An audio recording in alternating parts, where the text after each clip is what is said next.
तो हेलो दोस्तों, जैसा कि आपको पता होगा कि बाल दिवस के अवसर पर यानी 14 नवंबर को एमपीपीएससी ने जो असिस्टेंट प्रोफेसर का एग्जाम हुआ था पॉलिटिकल साइंस सब्जेक्ट के लिए, उसके रिजल्ट जारी किए हैं। या यूं कहें कि इंटरव्यू के लिए कितने कैंडिडेट्स को बुलाया गया है वो इन्होंने जारी किया है। तो इसमें जो टोटल कैंडिडेट्स हैं 470, 87% प्लस जो इनका एक फार्मूला रहता है 13%, दोनों को मिला के 470 कैंडिडेट्स को विभिन्न कैटेगरियों में बुलाया गया है। तो ये आप देख सकते हैं कि जो एक प्रकार से टोटल पोस्ट थी 80 पोस्ट थी, जिनमें से टोटल तो 118 पोस्टें थी, लेकिन चूंकि ये जो मूल निवासी महिलाएं होती हैं तो हर कैटेगरी में उनके लिए कुछ सीटें रिजर्व रहती हैं। उस चक्कर में अगर ओपन सीटें देखी जाए तो 80 ही है ना। लेकिन चूंकि महिलाओं के लिए आरक्षित है सीटें, तो वो इस प्रकार से इसका बंटवारा दिया गया है और 2 सीटें एक प्रकार से फिजिकली हैंडीकैप्ड जो पीपल हैं उनके लिए आरक्षित की गई थी। तो ये जो रिजल्ट है ये आया है, आप इसको देख सकते हैं।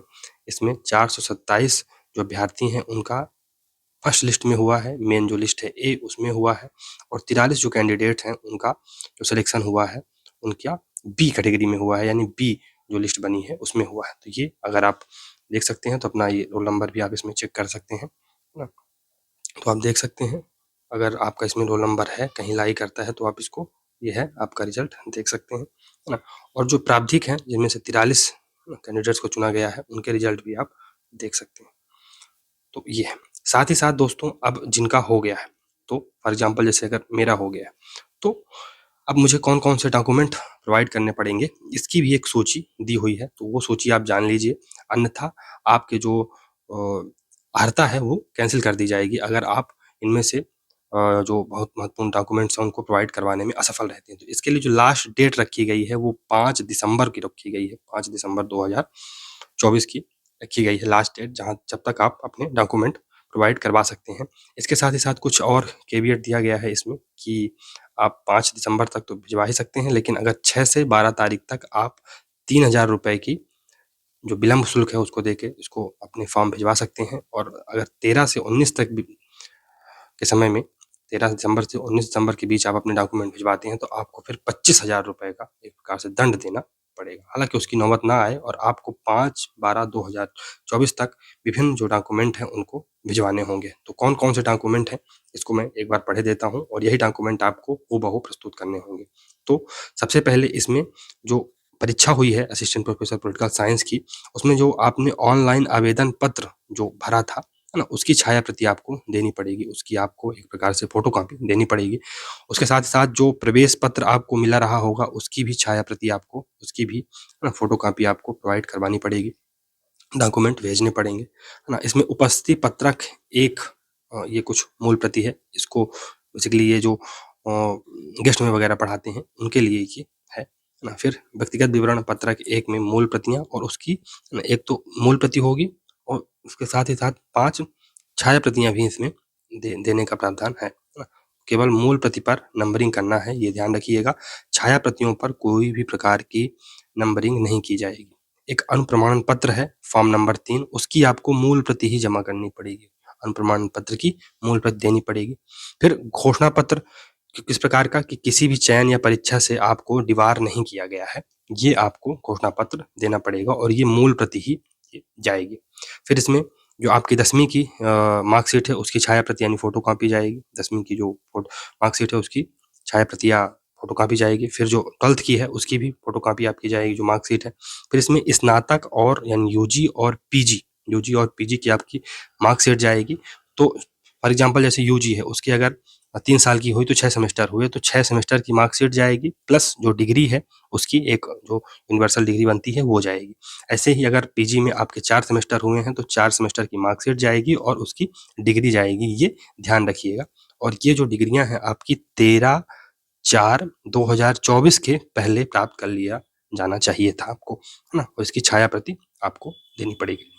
फिर आपका अगर नेट है या सेट है तो उसकी जो डेट है या एक प्रकार से कब तक का नेट इसमें वैलिड होगा, तो 13/4/2024 तक अगर आपने नेट पास कर लिया है तो आप इसमें इसको भेज सकते हैं। उसके बाद का है तो आप इसमें आपकी जो अर्हता है वो एक प्रकार से कैंसिल कर दी जाएगी। फिर इसमें अतिथि विद्वानों के लिए जो कुछ है ना एक्स्ट्रा मार्क दिए जाने का प्रावधान है वो इसमें आप अगर आप हैं उस कैटेगरी में बिलोंग करते हैं तो आप भेज सकते हैं, नहीं करते हैं तो भिजवाने की कोई औचित है नहीं, ठीक है।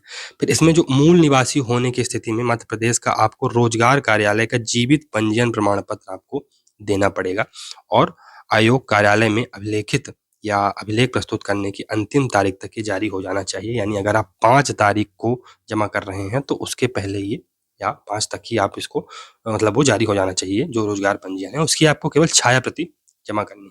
फिर जो अगर आप है ना मध्य प्रदेश के मूल निवासी हैं तो उसके लिए भी आपको एक प्रकार से प्रमाण पत्र देना होगा, उसकी एक प्रति डालनी पड़ेगी। लेकिन ध्यान रखिएगा जो प्रमाण पत्र आप डालेंगे उसमें प्रकरण क्रमांक लिखा रहे, गोल सील जो कि लोक सेवा केंद्र की होती है वो रहे, जावा क्रमांक रहे और दिनांक का उल्लेख होना चाहिए, ये भी याद रखिएगा। फिर है आरक्षित श्रेणी होने की स्थिति में सक्षम अधिकारी द्वारा जाति मध्य प्रदेश शासन का जाति प्रमाण पत्र लगेगा। विवाहित महिलाओं के मामले में स्वयं के नाम के साथ पिता के नाम का जाति प्रमाण पत्र लगेगा। जाति प्रमाण पत्र में जारी करने की दिनांक होना चाहिए। फिर गोल सील प्रकरण क्रमांक का उल्लेख आवश्यक है ना। अन्य राज्य के जारी जाति प्रमाण पत्र मान्य नहीं होंगे, है ना। तो अन्य जो राज्य हैं उनके अगर आप जाति प्रमाण पत्र लगाते हो तो मान्य नहीं होंगे, वो आप यूआर की कैटेगरी में ही ट्रीट किए जाओगे। मध्य प्रदेश शासन की सेवाओं हेतु निर्धारित प्रारूप में जाति प्रमाण पत्र मान्य होंगे और आयोग कार्यालय में अभिलेख प्रस्तुत करने की जो अंतिम तिथि तक ये जो प्रमाण पत्र है आपका जारी हो जाना चाहिए। फिर यदि आप मध्य प्रदेश के मूल निवासी होने की स्थिति में अन्य पिछड़ा वर्ग यानी ओबीसी के अभ्यर्थियों को क्रीमी लेयर श्रेणी के अंतर्गत नहीं आने संबंधी प्रस्तुत किए जाने वाला घोषणा पत्र, ये पत्र 01 होगा ना, कि आप जैसे ओबीसी कैटेगरी के हैं और आप क्रीमी लेयर में नहीं आते हैं तो ये आपको घोषणा पत्र कहीं ना कहीं देना होगा। फिर ईडब्ल्यूएस को आपको एक प्रकार से लगाना है। तो बेसिकली जो एमपीपीएससी ने असिस्टेंट प्रोफेसर के लिए जो फॉर्म ओपन की थी, लिंक ओपन की थी, वो 3 श्रेणियों में या 3 अलग-अलग फेज़ में की थी। तो अगर आपने इस डेट को यानी 28/3/2023 से 27/4/2023 के बीच फॉर्म भरा है तो आपको 2022-23 का ईडब्ल्यूएस लगेगा। और अगर आपने है ना एक प्रकार से 10/1/2023 से 25/7/2023 या 18/12/2023 के अनुसार आवेदन किया है तो आपको फिर 2023-24 का ईडब्ल्यूएस लगेगा। और अगर आपने 12/4/2024 के अनुसार या 5/4/2024 के अनुसार या 13/4/2024 के अनुसार आपने एक प्रकार से फॉर्म भरा है तो आपको 2024-25 का ईडब्ल्यूएस का कार्ड लगेगा। फिर है महिला अभ्यर्थियों हेतु विवाह उपरांत उपनाम परिवर्तन की स्थिति में शपथ पत्र आपको देना होगा। अगर आप महिला कैंडिडेट हैं और आपका विवाह हो गया है और आपका नाम परिवर्तित हो गया है, जैसे शर्मा है तो शर्मा से पांडे हो गया है या पांडे से शुक्ला हो गया है, तो वो आपको देना पड़ेगा शपथ पत्र। नहीं चेंज किया है तो कोई दिक्कत नहीं। मध्य प्रदेश शासन की सेवा में सेवारत शासकीय सेवक के होने की स्थिति में विभाग द्वारा जारी अनापत्ति प्रमाण पत्र की प्रति आपको लगानी पड़ेगी। मध्य प्रदेश शासन की सेवा में सेवारत होने की स्थिति में शासकीय सेवक हेतु अभिवचन पत्र एक मूल प्रति आपको लगानी पड़ेगी। फिर भूतपूर्व सैनिक हैं अगर आप तो इस स्थिति में ऑनलाइन आवेदन करने की अंतिम तिथि 13/4/2024 के पूर्व भूतपूर्व सैनिक होने संबंधी दस्तावेज की प्रति एवं जो आपने सेवा दी है उसका विवरण आपको देना पड़ेगा। अभ्यर्थी का इसमें जो आप फॉर्म डालेंगे ना, बेसिकली जो सेट देंगे आयोग को, तो उसमें आपके स्वयं का पहचान पत्र होना चाहिए जिसमें आप आधार कार्ड, मतदाता परिचय पत्र, पैन कार्ड या फोटोयुक्त बैंक पासबुक की प्रति या शासकीय कर्मचारी होने की स्थिति में नियोक्ता द्वारा जारी परिचय पत्र की प्रति, ड्राइविंग लाइसेंस, ये इसकी आप छाया प्रति कोई भी आप दे सकते हैं। तो सबसे आसान रहता है आधार कार्ड देना, ठीक है। पैन कार्ड या आप कुछ भी दे सकते हैं, ड्राइविंग लाइसेंस वगैरह दे सकते हैं, लेकिन सबसे आसान क्या होता है, आधार कार्ड होता है।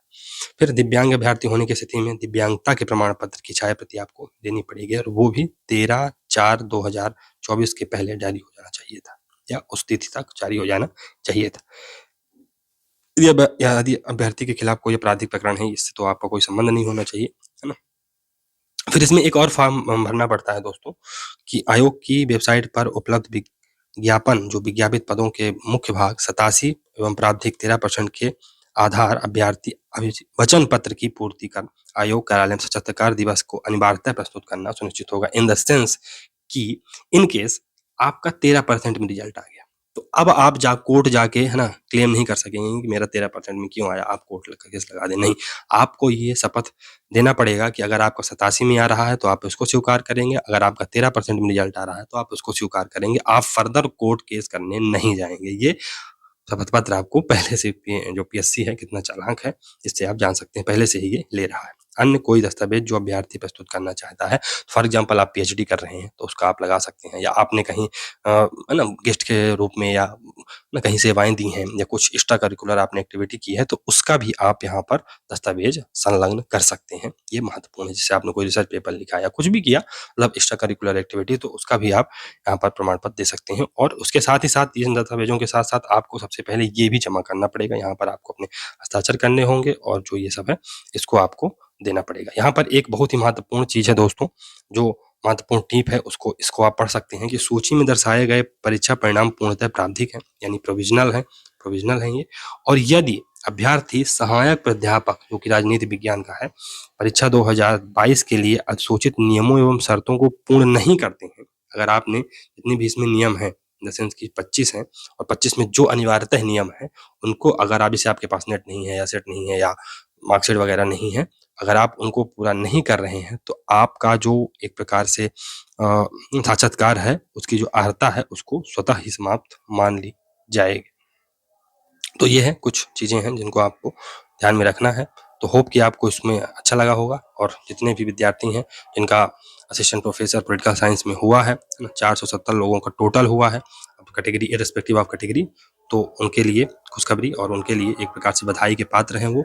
और अगर आप लोग दोस्तों एक हम लोग अगर ग्रुप बनाना चाहें है ना इंटरव्यू के लिए तो वो भी आप कर सकते हैं। मेरा नंबर है 8461973948, तो आप उससे भी है ना मैसेज करके अपन एक ग्रुप बना सकते हैं टेलीग्राम पे या व्हाट्सएप पे, जिससे कि अपन डिस्कस कर सकते हैं वेरियस चीज जो ऑनलाइन प्लेटफॉर्म पर है ना। मैंने देखा है कि जैसे अभी हिंदी वालों का लिखना है रिजल्ट, तो वो मेरे जो साथी हैं वो कर रहे हैं ऐसा, तो हम लोग भी ऐसा कर सकते हैं अगर आप लोग चाहें तो है ना। एक 20 से 25 लोगों की जो टीम बन जाएगी तो उससे क्या होगा कि अपना विकास थोड़ा सा डेवलपमेंट लेवल पर या टीचिंग लेवल पे हो सकता है। क्योंकि मैं तो यूनिवर्सिटी में पढ़ा रहा हूँ है ना, जेआरएफ के थ्रू ही पढ़ा रहा हूँ, लेकिन पढ़ा रहा हूँ तो जो एक प्रकार से पर्सनालिटी डेवलपमेंट है थोड़ा बहुत तो हुआ ही है ना।